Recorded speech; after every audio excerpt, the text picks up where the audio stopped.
10 months ago, I created and uploaded my first terrain generator. For a first attempt, it was fine, but there were still features that I felt were missing. Recently, I decided to reopen the project and started another terrain generator from scratch. I decided to start from scratch so that I could better structure the program and leave room for more features. Before I explain the program in depth, though, here are some of the outputs.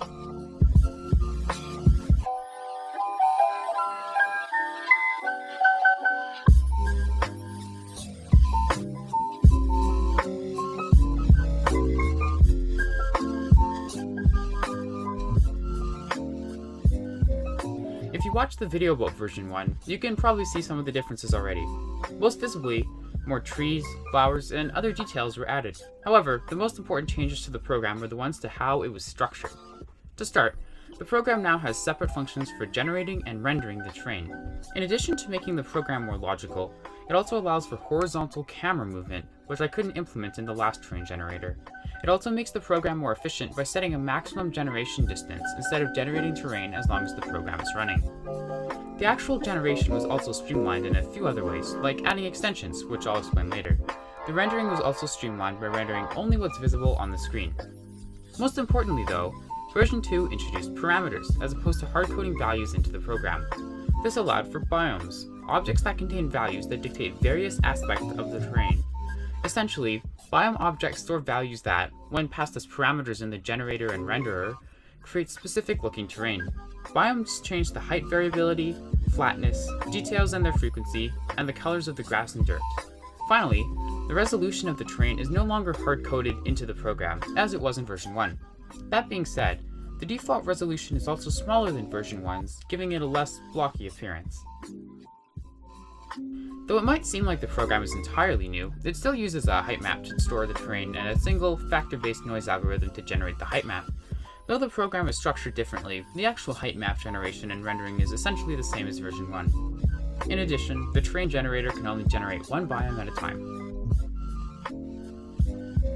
First, in the setup block, the program initializes the images and the biome objects. The next step is terrain generation, which also happens in the setup block. The process happens stack by stack until the program reaches the specified generation distance. First, the program will set the height of the previous stack from the height array. Then, based off of the height factor, it will add a random number to the previous height to get the current height. Next, the program will add a new current height to the array multiple times. The number of times is determined by the extension's max variable. This extends the terrain height, and makes the terrain generation more efficient by reducing the number of values that have to be generated.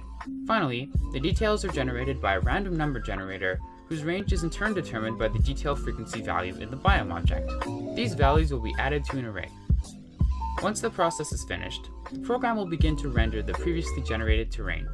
This process is also stack by stack, but only renders what is visible on the screen. First, the terrain is shifted based on the camera offset value.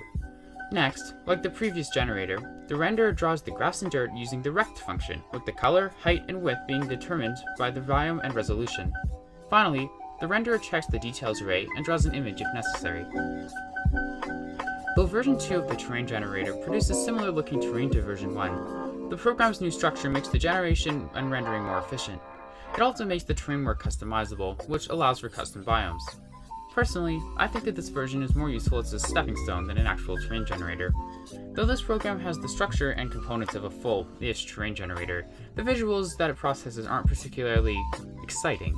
I believe that the next step is to add some artistic flair to the terrain by adding some more parameters and adding tile support for images. It could also benefit from a UI to control the generation and rendering settings. These are all features that I plan to implement in version 3.